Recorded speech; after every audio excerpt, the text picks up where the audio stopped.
എല്ലാ കൂട്ടുകാർക്കും പുതിയൊരിലേക്ക് സ്വാഗതം. ഇപ്പോൾ ഗൈസ് ഇന്ന് നമുക്ക് സർവീസിനിട്ട് ഫോൺ എന്ന് വെച്ച് കഴിഞ്ഞാൽ മോട്ടോയുടെ G85 പറഞ്ഞ മോഡലാണ്.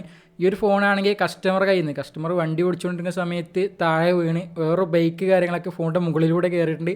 എന്നിട്ട് പോലും പൗച്ച് കാര്യങ്ങളൊക്കെ ഉള്ളത് കൊണ്ട് തന്നെ കാര്യമായിട്ട് ബാക്കിലോട്ട് പറ്റില്ല. പക്ഷേ ഡിസ്പ്ലേ കാര്യങ്ങളൊക്കെ മൊത്തമായിട്ട് ഡാമേജ് ആയിട്ടുണ്ട്. പെട്ടെന്ന് നമുക്ക് ഫോൺ ഓപ്പൺ ചെയ്യാം. ഈ ഒരു ഫോണാണെങ്കിൽ ഇതിനു മുമ്പ് ഒരു വട്ടം പോലും അഴിച്ച് സർവീസ് ചെയ്തിട്ടില്ല. അതുകൊണ്ടാണെങ്കിൽ ബാക്ക് ഡോറിലെ ഗമ്മ് കാര്യങ്ങളൊക്കെ നല്ലപോലെ കട്ടിക്കാണ് ഇരിക്കുന്നത്. നീറ്റായിട്ട് ഉപയോഗിച്ചായിരുന്ന ഫോണാണ്. അതുകൊണ്ട് നമുക്കൊരു സ്ക്രാച്ച് പോലും ആകാത്ത രീതിക്ക് നല്ലപോലെ ക്ലീനായിട്ട് ഈ ഒരു ബാക്ക് ഡോർ അഴിച്ചെടുക്കണം. ലേശം ഹീറ്റ് ചെയ്യാം. ബ്ലോർ വെച്ച് ലേശം ഹീറ്റ് ചെയ്തതിനു ശേഷം നമ്മുടെ ടെമ്പേർഡ് ഒട്ടിച്ചതിന് ശേഷം കിട്ടുന്ന ഈ ഒരു ഷീറ്റ് ഉണ്ട്. ഈ ഒരു ഷീറ്റ് വെച്ചതിന് ശേഷം എല്ലാം ചുമ്മാ അങ്ങോട്ടും ഇങ്ങോട്ടും ആക്കി കൊടുത്താൽ തന്നെ ഈസി ആയിട്ട് നമുക്കാണെങ്കിൽ ഓപ്പൺ ചെയ്യാം. ഏതെങ്കിലും ഭാഗത്ത് കിട്ടാത്ത സ്ഥലം തോന്നിക്കഴിഞ്ഞാൽ അവിടെ നമുക്കാണെങ്കിൽ ടിന്നറുണ്ട്. ലേശം ടിന്നറിൻ്റെ ലിക്വിഡ് കാര്യങ്ങളൊക്കെ ഒഴിച്ചതിന് ശേഷം ഒന്നുകൂടി ഇളക്കി കഴിഞ്ഞാൽ ബാക്ക് ഡോർ ഈസി ആയിട്ട് അഴിച്ചെടുക്കാവുന്നതാണ്. നോക്കി നോക്കാം, കളർ നല്ലപോലെ രസമാണ് കേട്ടോ. ബാക്ക് ഡോറിൻ്റെ കളർ നോക്കി നോക്കാം, നല്ല നീറ്റ് കളർ ഗൈസ്. കണ്ടു കഴിഞ്ഞാൽ ആരും ഒന്ന് നോക്കും അതേപോലത്തെ ബാക്ക് ഡോറ്. ഇവിടെ നോക്കുകയാണെങ്കിൽ ഗമ്മ് കാര്യങ്ങളൊക്കെ ഏകദേശം വിട്ടുപോയിട്ടുണ്ട്. എന്നിരുന്നാലും ഒരു ക്യാമറയുടെ ഭാഗത്തായിട്ടും ഗമ്മുണ്ട്. അങ്ങനെ നമുക്കാണെങ്കിൽ ടെമ്പറിൻ്റെ ഷീറ്റ് വെച്ച് അഴിക്കൽ നടക്കില്ല. കൈ വെച്ച് തന്നെ മെല്ലെ നല്ലപോലെ പെട്ടെന്ന് വലിക്കാൻ പറ്റില്ല. പതിയെ ആ ഒരു ഗമ്മും കാര്യങ്ങളൊക്കെ എടുത്തതിന് ശേഷം ഏറ്റവും അവസാനം ഈ ഒരു ടെമ്പറിൻ്റെ ഷീറ്റ് വെച്ച് അതും കൂടി എടുത്ത് ബാക്ക് ഡോർ അഴിച്ചെടുത്തിട്ടുണ്ട് ഗൈസ്. നല്ലപോലെ പണിയായി ബാക്ക് ഡോർ അഴിച്ചെടുക്കാനായിട്ട്. നോർമലായിട്ട് വരുന്ന ഫോണിൻ്റെ ബാക്ക് ഡോറൊക്കെ കുറച്ചും കൂടി ഈസി ആയിട്ട് അയക്കായിരുന്നു. ഇനി നമുക്കുള്ള പണി എന്ന് വെച്ച് കഴിഞ്ഞാൽ ഫോണിൻ്റെ സ്ക്രൂസ് കാര്യങ്ങളൊക്കെ എല്ലാ സ്ക്രൂസും റിമൂവ് ചെയ്യണം. റിമൂവ് ചെയ്തതിന് ശേഷം പുതിയ ഡിസ്പ്ലേ കാര്യങ്ങളൊക്കെ വന്നായിരുന്നു. എന്നിട്ട് ഫസ്റ്റ് ചെക്ക് നോക്കാം. അപ്പോൾ മുകളിൽ ഈ ഒരു മദർ ബോർഡിൻ്റെ മുകളിലോട്ട് വരുന്ന സ്ക്രൂ കാര്യങ്ങളൊക്കെ റിമൂവ് ചെയ്തതിന് ശേഷം ഫസ്റ്റത്തെ പരിപാടി എന്ന് വെച്ച് കഴിഞ്ഞാൽ ബാറ്ററി നമ്മൾ ഡിസ്കണക്ട് ചെയ്യണം. ഓക്കെ, ബാറ്ററി കണക്ടർ കാര്യങ്ങളൊക്കെ റിമൂവ് ചെയ്തതിന് ശേഷം ഇനി അടുത്ത പരിപാടി എന്ന് വെച്ച് കഴിഞ്ഞാൽ നമ്മുടെ കൊറിയർ വന്നിട്ടുണ്ട്. പക്കം ഒറിജിനൽ ഡിസ്പ്ലേ ആണ് മോട്ടോടെ കിട്ടിയിട്ടുള്ളത്. ആ ഒരു കൊറിയർ ഓപ്പൺ ചെയ്തതിന് ശേഷം നോക്കി നോക്കാം ഗൈസ്, നല്ല നീറ്റ് കാണാം. നല്ല നമ്മുടെ ഫ്രെയിം കൊടുക്കണം, വിത്ത് ഫ്രെയിം കോംബോ കിട്ടിയിട്ടുണ്ട്. ഇനി നമ്മുടെ അടുത്ത പണി എന്തെന്ന് വെച്ച് കഴിഞ്ഞാൽ ഈ ഒരു വന്ന ഡിസ്പ്ലേ വർക്കിംഗ് ആണെന്ന് നോക്കണം. പഴയ ഡിസ്പ്ലേയുടെ കണക്ടർ പോയതിനു ശേഷം പുതിയൊരു ഡിസ്പ്ലേയുടെ കണക്ടർ ബോർഡിലോട്ട് സെറ്റ് ചെയ്തതിനു ശേഷം ബാറ്ററി കണക്ടറും കൂടി ഇട്ട് ഒന്ന് ഓണാക്കി നോക്കി നോക്കുക.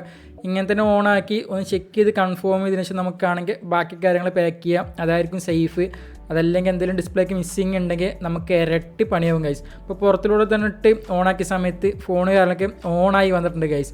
ഏകദേശം വണ്ടി കയറിയിട്ട് പോലും ഫോണാണെങ്കിൽ ഡിസ്പ്ലേക്ക് മാത്രമേ ഇഷ്യൂ ആകുന്നുള്ളൂ. വേറെ കാര്യമായിട്ട് കുഴപ്പം കാര്യങ്ങളൊന്നും കാണാനില്ല. അതായത് ഇവിടെ നിന്ന് തന്നെ പറ്റാവുന്ന രീതിക്ക് കുറച്ച് കാര്യങ്ങളൊക്കെ ഈ ഒരു ഡിസ്പ്ലേയുടെ കാര്യങ്ങളൊക്കെ ഇവിടുന്ന് ചെക്ക് ചെയ്തതിനു ശേഷം നമുക്കാണെങ്കിൽ ഡിസ്പ്ലേ കണക്ടർ കാര്യങ്ങളൊക്കെ വീണ്ടും ഡിസ്കണക്ട് ചെയ്യുക. ബാറ്ററി ഫസ്റ്റ് ഡിസ്കണക്ട് ചെയ്തതിനു ശേഷം ഡിസ്പ്ലേ കണക്ടറും റിമൂവ് ചെയ്തിട്ടുണ്ട്. ഇനി വരുന്ന ബാക്കിലെ വർക്കൊക്കെ സിമ്പിളാണ്. നമ്മുടെ താഴത്ത് CC ബോർഡിന് മുകളിലായിട്ട് വരുന്ന കുറച്ച് സ്ക്രൂസ് കാര്യങ്ങളൊക്കെ ഉണ്ട്. ആ ഒരു സ്ക്രൂ കാര്യങ്ങളൊക്കെ റിമൂവ് ചെയ്യുക, പെട്ടെന്ന് റിമൂവ് ചെയ്യാം. അതിനുശേഷം നമുക്കാണെങ്കിൽ ഈ ഒരു എല്ലാ സാധനം എന്തൊക്കെ ഫോണിന് അഴിച്ചെടുത്തു അതെല്ലാം പുതിയ ഫ്രെയിമിലോട്ട് സെറ്റ് ചെയ്യണം. ബാറ്ററി റിമൂവ് ചെയ്യണം, മദർ ബോർഡ് റിമൂവ് ചെയ്യണം, CC ബോർഡ് റിമൂവ് ചെയ്യണം.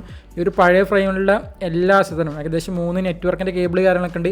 അതെല്ലാം റിമൂവ് ചെയ്തതിനു ശേഷം പുതിയ ഫ്രെയിമിലോട്ട് സെറ്റ് ചെയ്യാം. കുറച്ച് നേരത്തെ വർക്കാണ്.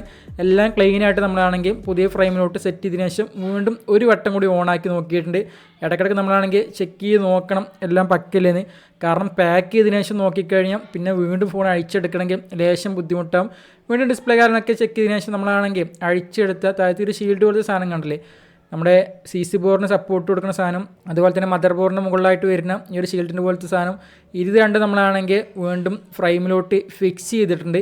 ഫിക്സ് ചെയ്തതിനു ശേഷം നമ്മളാണെങ്കിൽ അഴിച്ചെടുത്ത എല്ലാ സ്ക്രൂസും ഒരു സ്ക്രൂ പോലും മിസ്സാവാതെ എല്ലാം നീറ്റായിട്ട് നമ്മളാണെങ്കിൽ ഫോണിലോട്ട് വീണ്ടും ഫിക്സ് ചെയ്യാം. സിമ്പിൾ വർക്കാണ്. ഈസി ആയിട്ട് നമുക്കാണെങ്കിൽ ചടപടയറിഞ്ഞ് സ്ക്രൂസ് കാര്യങ്ങളൊക്കെ ഇടാം. ഏറ്റവും അവസാനത്തെ വർക്ക് ഗൈസ്, നമ്മളാണെങ്കിൽ ഗമ്മിട്ടതിന് ശേഷം ഈ ഒരു ബാക്ക് ഡോർ കാര്യങ്ങളൊക്കെ ഒട്ടിക്കണം. അതല്ലെങ്കിൽ ചുമ്മാ വെച്ച് കഴിഞ്ഞാൽ 2 ദിവസം കഴിഞ്ഞാൽ ബാക്ക് ഡോർ കയ്യിലോട്ട് ഇളകിപ്പോരും. അതുകൊണ്ടാണെങ്കിൽ നമ്മുടെ വൈറ്റ് ഗമ്മ്, നീറ്റായ വൈറ്റ് ഗമ്മ് വെച്ചതിന് ശേഷം ബാക്ക് ഡോർ ഒട്ടിക്കാം. ഈ ഒരു ഫോൺ സർവീസ് ചെയ്തതിലാണെങ്കിൽ ആകെ ഒറ്റൊരു കുറവ് മാത്രമേ ഉണ്ടായിരുന്നുള്ളൂ. നമ്മുടെ ഈ ഒരു പവർ ബട്ടൺ വോളിയം ബട്ടണൊക്കെ പുറത്തോട്ട് പറഞ്ഞു പോരാതിരിക്കാൻ സപ്പോർട്ട് കൊടുക്കാൻ ചെറിയൊരു ബ്ലാക്ക് സാധനം ഉണ്ടായിരിക്കും.